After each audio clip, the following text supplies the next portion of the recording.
Bismillahirrahmanirrahim. Assalamualaikum warahmatullahi wabarakatuh. Selamat pagi anak-anak.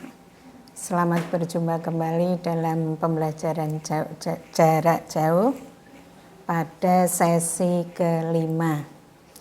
Kali ini kita akan membahas materi selanjutnya atau materi terakhir, yaitu apa hubungan antara kelangkaan dengan permintaan penawaran untuk kesejahteraan dan persatuan bangsa Indonesia.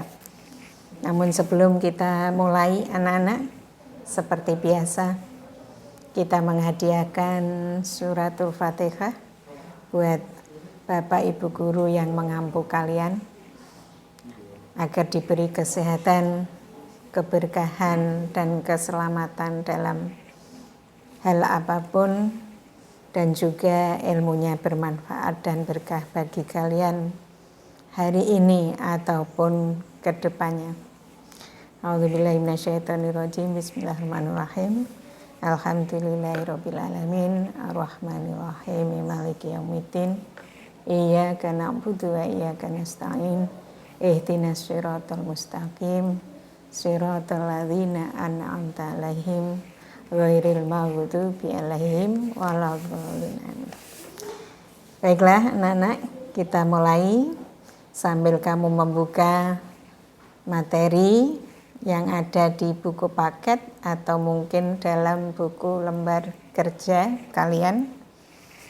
Karena ini terakhir mungkin, jadi saya mohon kalian belajar dan tetap belajar, tetap semangat ya. Kita simak apa hubungan antara kelangkaan dengan permintaan penawaran untuk kesejahteraan dan persatuan bangsa Indonesia.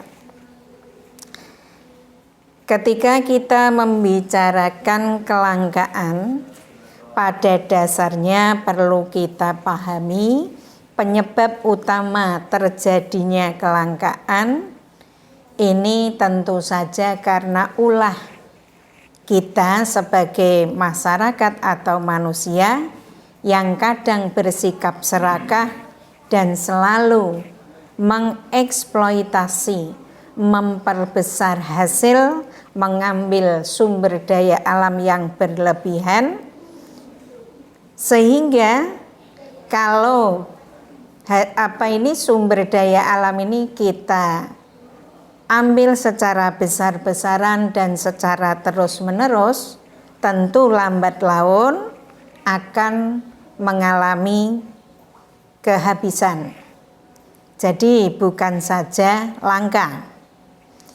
Hal itu bisa terjadi bukan kita yang merasakan sekarang, mungkin saja bagaimana nasib dengan anak cucu kita kemudian hari. Mereka tentu akan kesusahan untuk bertahan hidup, dan yang jelas tidak akan ada kesejahteraan terhadap mereka. Nah, faktor-faktor kelangkaan ini bisa kita temukan pada apa saja. Pertama ini adalah adanya keterbatasan dalam kemampuan produksi. Kemampuan produksi itu nanti didukung oleh faktor-faktor produksi yang kita gunakan. Kita tahu faktor-faktor produksi itu ada alam, tenaga kerja, modal, dan kewirausahaan. Nah ini kalau memang kita tadi di atas mempergunakannya terlalu berlebihan dan berangsur terus-menerus, tentu saja faktor-faktor produksi ini pun akan mengalami kelangkaan. Misalnya saja kapasitas faktor produksi manusia. Kemampuan daripada faktor tenaga kerja manusia ini pun juga mengalami kekurangan ataupun kelangkaan. Mengingat mereka akan mencari pekerjaan, mengembangkan ilmu, mencari pendidikan susah dan lain sebagainya. Akhirnya mereka pun juga terganggu. Mungkin saja mereka terganggu itu karena bab apa? Mungkin saja sakit, mungkin saja lelah, atau mungkin saja bosan. Masa orang kerja bosan terkadang. Lambat laut kondisi alam dan lain sebagainya ini mempengaruhi mereka. Kemudian pada mesin misalkan, faktor produksi lain itu kan ada modal. Modal itu alat kelancaran untuk menghasilkan barang dan jasa. Bisa berupa modal lancar dan modal tetap. Nah ini nanti modal-modal itu karena kita gunakan terus-menerus dan terkuras, akhirnya akan mengalami kerusakan. Jadi mesin itu pada saat kita gunakan satu kali produksi mampu masih menghasilkan beribu-ribu unit barang ataupun jasa.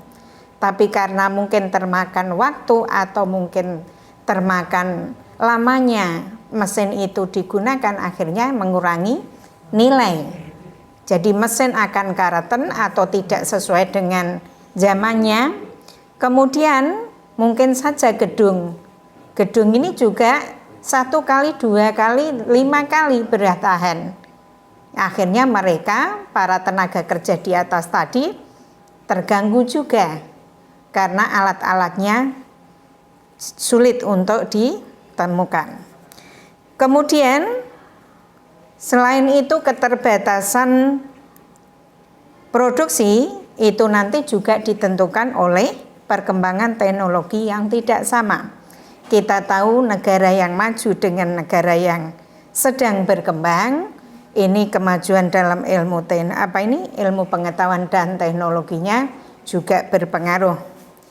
Untuk negara berkembang, ini tentu saja perkembangan kebutuhan barang dan jasa masih lebih cepat dibanding perkembangan teknologinya. Ini untuk faktor atau hal yang bisa menyebabkan kelangkaan pertama.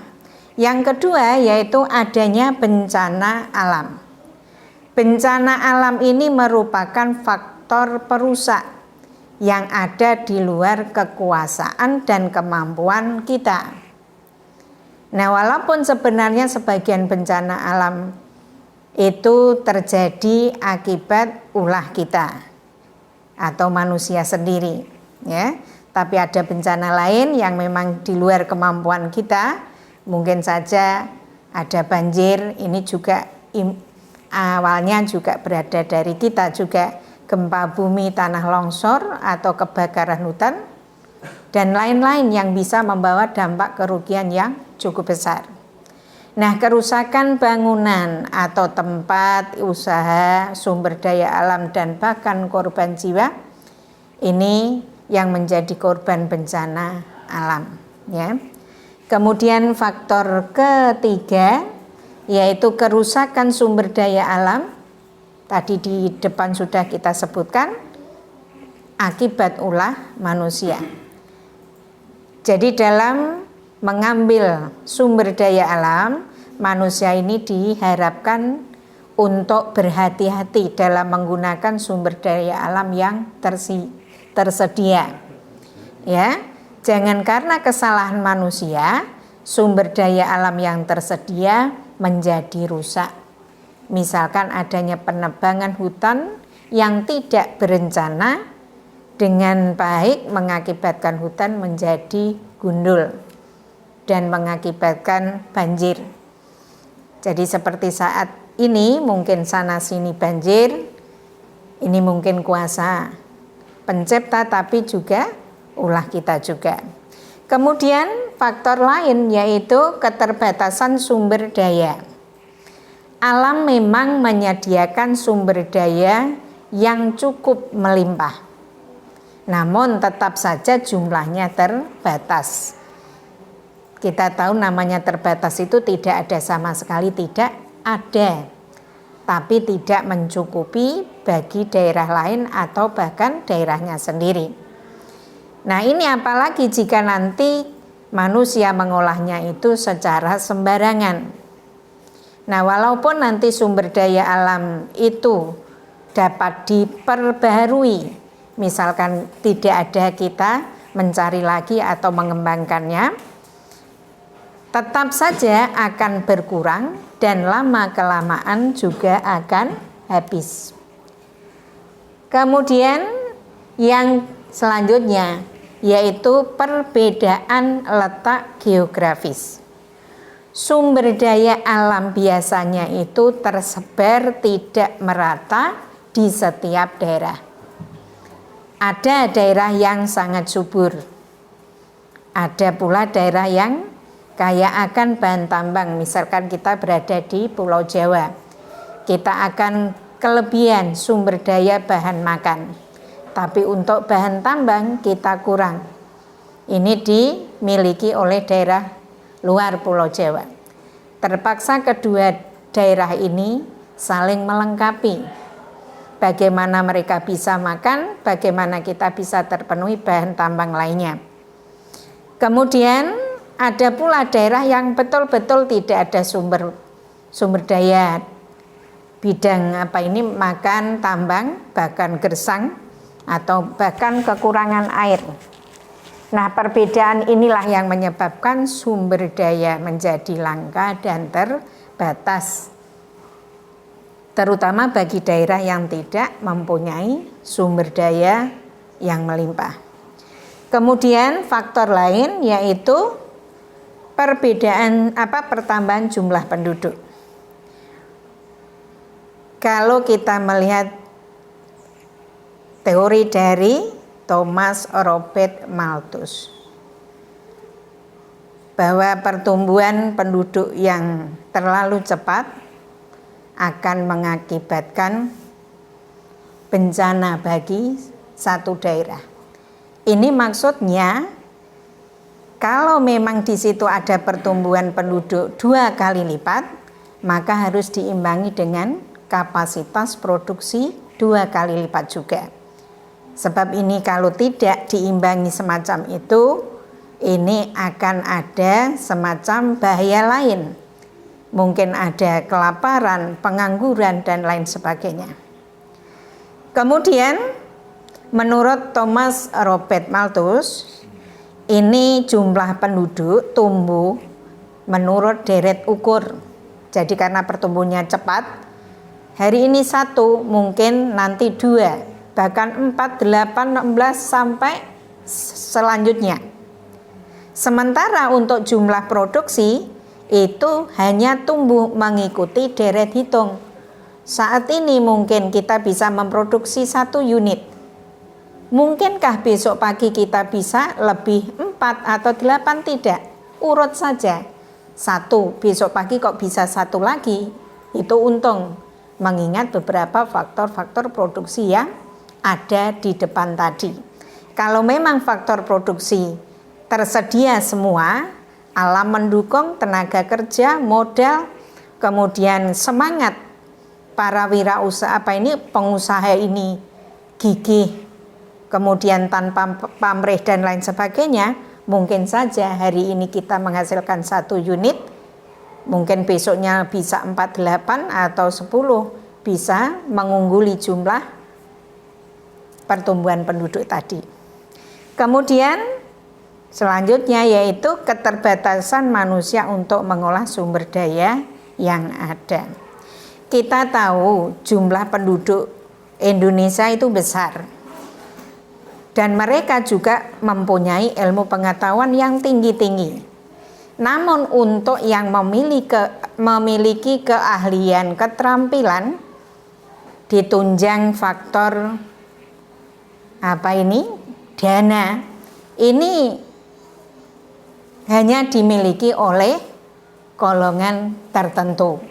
Sementara bagi yang dia mempunyai ilmu pengetahuan tinggi dan lain sebagainya, tapi karena faktor dana atau semangatnya ini tidak ada, ini kadang-kadang juga menghambat untuk mengolah sumber daya alam. Kita tahu sumber daya alam kita itu tidak merata. Kita kaya bagian ini, tapi bagian di luar Jawa kaya akan tambang. Jumlah penduduknya kurang, sedangkan sumber daya makannya juga ada tapi juga berkurang. Lah untuk membangun daerah mereka itu tidak mungkin disamakan dengan daerah di Pulau Jawa. Pulau Jawa itu penduduknya besar. Lah untuk membangun daerahnya tentu dibutuhkan padat tenaga manusia, memanfaatkan tenaga manusia yang ada. Ya, jadi kalau misalkan memakai tenaga mesin pun ini bagian tertentu. Kok memakai mesin semua, ini juga akan menimbulkan kelebihan penduduk seperti yang dikemukakan oleh Malthus tadi. Lah untuk daerah Pulau Jawa karena penduduknya jarang, sumber kekayaan tambangnya luar biasa, mau dikerjakan tenaga manusia kurang, untuk tenaga yang terampil dan ahli ini juga dimiliki banyak di Pulau Jawa.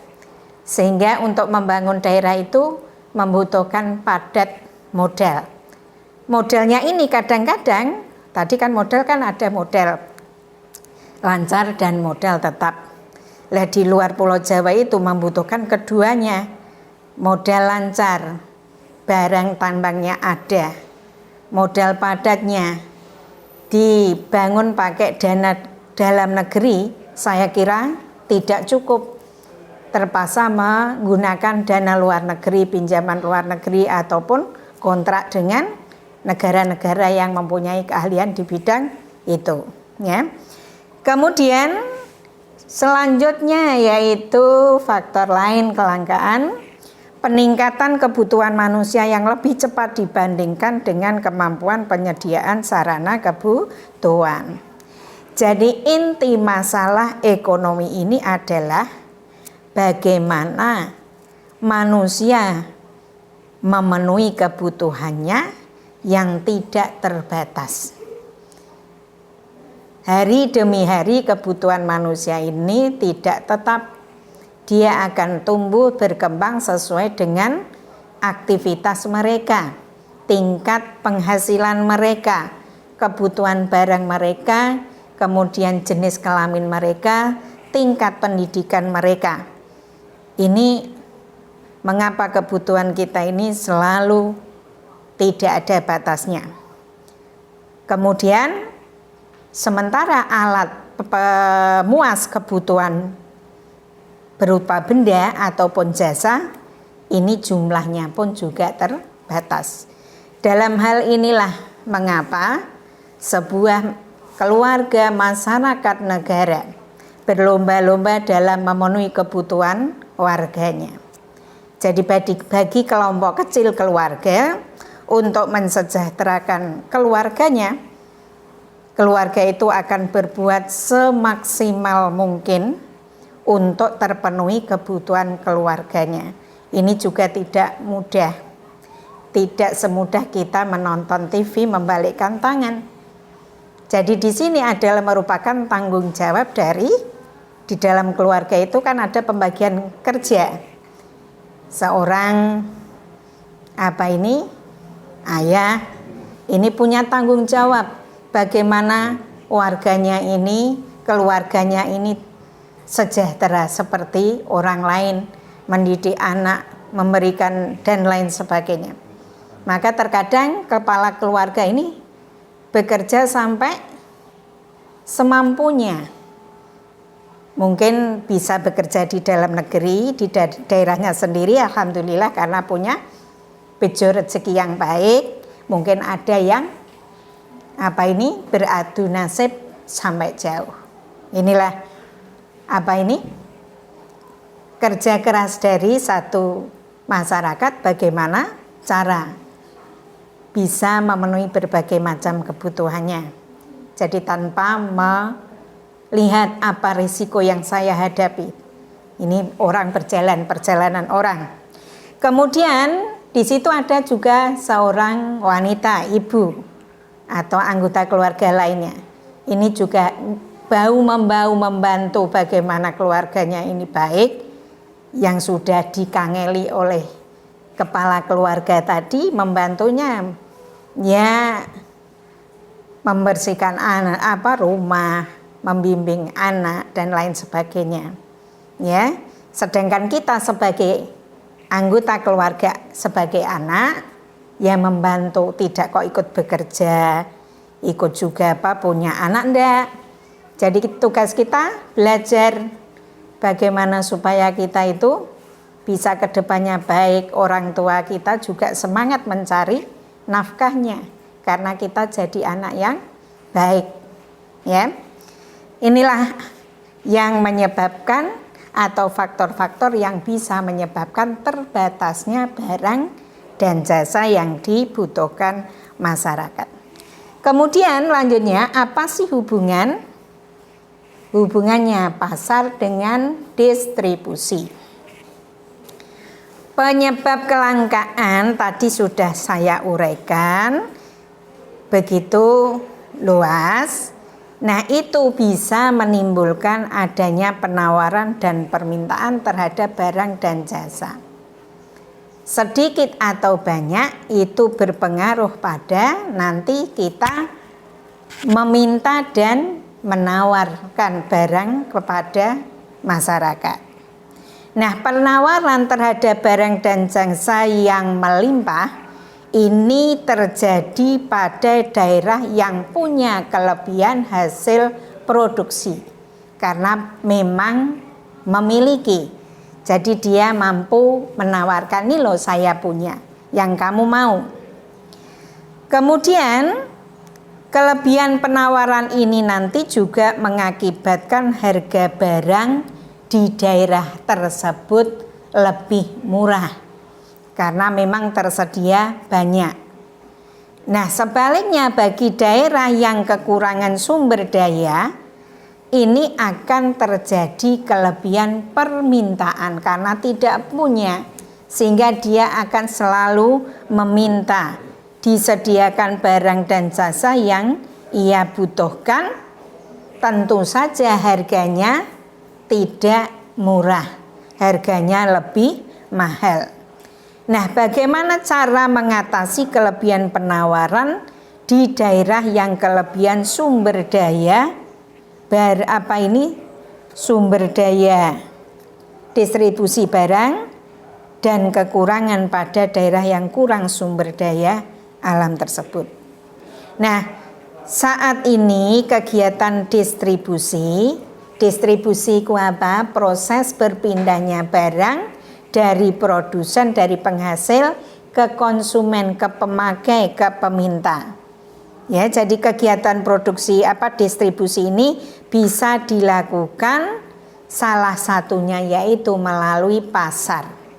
Pasar dalam arti di sini adalah tempat bertemunya pembeli dan penjual secara langsung. Jadi di situ ada barang, kita bisa tawar menawar. Namun di zaman sekarang ini pasar tidak harus pembeli penjual ketemu melihat barangnya, tapi sekarang sudah banyak cara yang lebih modern, yaitu dengan cara online dan lain sebagainya. Nah, sesuai dengan fungsinya pasar merupakan tempat promosi, ya, pasar itu tempat perkenalan barang, pemindahan barang, sekaligus pembentukan harga. Pasar ini merupakan tempat terjadinya transaksi tawar-menawar, jual beli. Nah, kaitan antara pasar dengan distribusi ini adalah pasar merupakan tempat atau lembaga untuk mendistribusikan, untuk memindahkan barang dan jasa, yaitu dari produsen kepada konsumen. Nah, pasar ini merupakan tempat terjadinya jual beli. Sesuai dengan fungsi pasar. Ya. Jadi merupakan tadi tempat distribusi dan lain sebagainya. Nah, dengan demikian saat kita melakukan kegiatan distribusi, menyalurkan barang dan jasa, ini pun bisa dilakukan di tempat itu. Nah, kaitannya apa? Pasar dan distribusi, kalau kita lihat perannya. Peranan keterkaitan pasar dengan distribusi ini antara lain membentuk terciptanya harga barang yang stabil. Nah, proses penyaluran akan membuat harga itu relatif stabil, lancar. Nah, dengan adanya pasar barang-barang sehingga dapat disalurkan kepada konsumen. Nah, oleh sebab itu naiknya harga barang itu nanti dipengaruhi oleh langkanya barang karena faktor kelancaran proses produksi. Barang itu lancar atau tidaknya sampai ke kita, sampai ke pengguna, itu kalau satu ada transportasi, kemudian ada teknologi penawaran barang, ada pembuatan barang, kemudian di situ ada langkah-langkah pengenalan lewat promosi atau lewat brosur atau lewat obral atau lewat beli 3 dapat 1 yang bisa mempengaruhi para pembeli yang tadinya tidak beli akhirnya beli. Jadi mungkin adanya penjual yang mempunyai teknik dalam menghasilkan barang lebih bagus, murah, cepat. Ya, ini juga di situ tergantung dari para produsen yang memiliki kekuatan dalam hal barang tersebut. Kemudian juga penguasaan pasar. Bagi produsen yang mampu menguasai pasar pasti dia memiliki pelanggan, pembeli atau konsumen yang besar. Di sini ditemukan hal itu.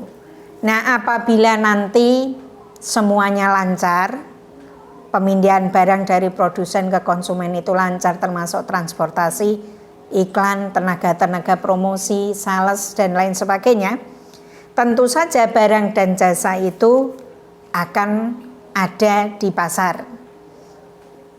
Nah, untuk soal harga ini pun juga relatif stabil. Kemudian yang kedua yaitu produsen akan mempertahankan keuntungan dan penjualan barang-barangnya tadi. Adanya pasar dan distribusi ini tentu memberi keuntungan bagi penghasil, bagi produsen dengan cara mempertahankan kestabilan penjualannya. Ya, bagaimana dia menggunakan faktor-faktor produksi sampai bahan baku, bahan mentah, kemudian bahan bakar, kemudian upah pekerjanya, ya, sampai dia bisa menentukan harga pokok, harga jual, harga minimum, harga maksimum. Nah, penjualan ini akan mempengaruhi keuntungan yang diperolehnya. Jadi nanti berhasil tidaknya sang produsen itu adalah bagaimana dia mengolah barang-barang itu dalam proses produksi, dalam penggunaan faktor-faktor produksi. Nanti kalau sudah dia mendapatkan keseluruhan pengeluaran pembuatan barang, sebelum di pasar dia harus menentukan berapa harga jualnya. Caranya harga pokok tadi berapa dari dia membuat, kemudian dia menghitung keuntungan yang diinginkan berapa. Di situ dia menghitungnya, mulai dia mengantar barang nanti balik, kemudian di situ ada tenaganya, kemudian mungkin saja soal jajan dan lain sebagainya itu ditotal terus ditambahkan, barulah sampai di pasar menjadi harga jual. Kemudian mempermudah konsumen memperoleh barang konsumsi. Nah, dengan adanya pasar dan distribusi, barang dan jasa yang dihasilkan produsen itu bisa dinikmati para konsumen. Jadi konsumen itu besar kecilnya mengkonsumsi barang, maksudnya menggunakan, memakai, menghabiskan nilai guna barang, juga dipengaruhi oleh beberapa faktor. Kalau memang masyarakat penghasilannya oke, kemudian adanya barang substitusi, barang komplementer, harga barang itu sendiri, kemudian tingkat pendidikan dan lain sebagainya, saya kira nanti juga masyarakat bisa menggunakan barang itu. Ya, jadi nanti para konsumen bisa memiliki barang dan jasa itu melalui pasar tradisional ataupun modern. Nah, kelangkaan yang mendorong manusia melakukan kegiatan ekonomi untuk menyediakan barang dan jasa dan kemudian menyalurkannya kepada masyarakat, ini demi peningkatan kesejahteraan.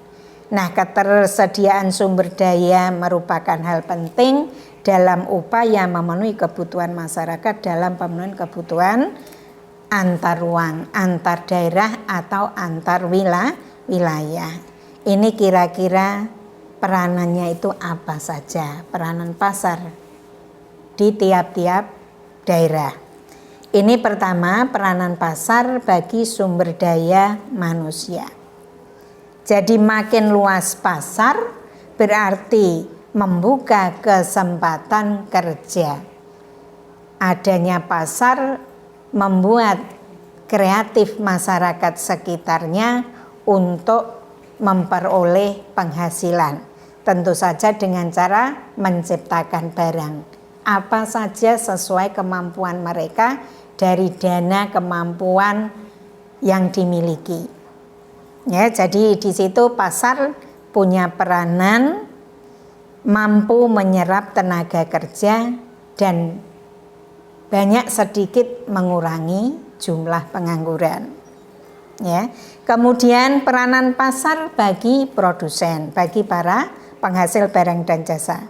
Nah, ini adalah pasar merupakan tempat ya penjualan sekaligus tempat promosi, perkenalan barang baru yang keluar dari pengusaha atau penghasil.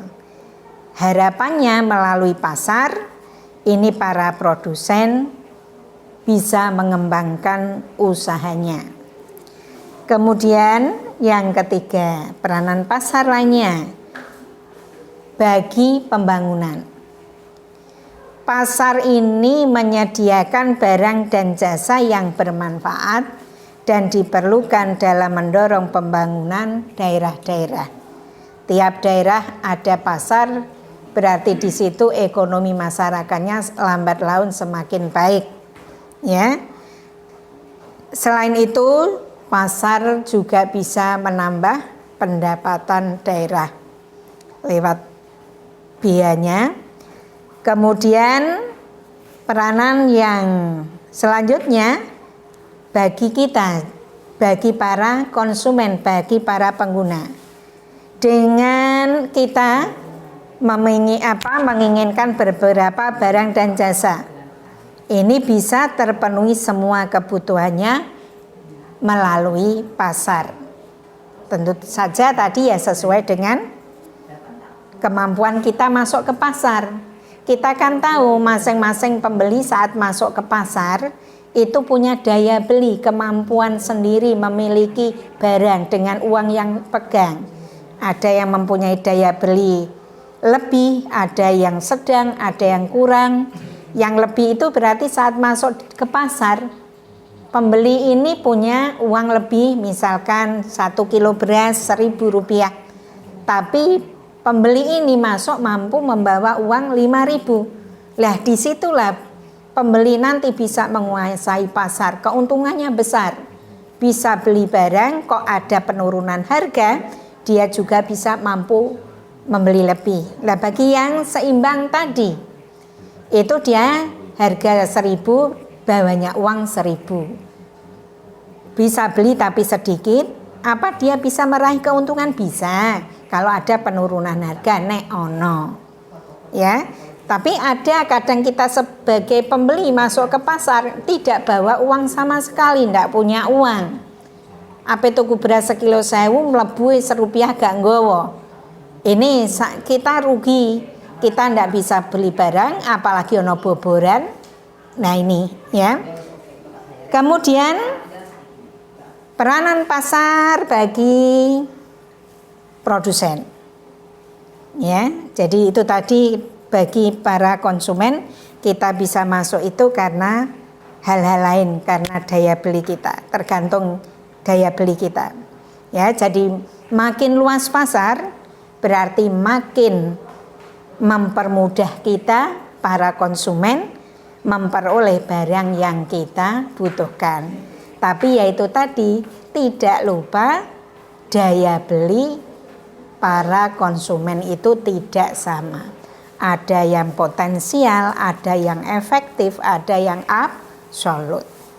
Nah, anak-anak, materi terakhir kali ini yang saya sampaikan, tolong belajar, nanti sebentar lagi kamu ada PTS. Tolong kerjakan nanti soal-soal kamu kerjakan yang ada di link Google Form di bawah video ini. Demikian anak-anak, selamat belajar, selamat bekerja keras. Kesempatan ini meskipun kamu merasa jenuh, merasa ringan, tapi kalau kamu tidak semangat, tidak kamu layani, akhirnya yang muda ini membawa terseret kamu lepas. Ya, jadi semangat belajar. Sekian anak-anak, semoga bermanfaat dan berkah kalian hari ini atau ke depannya.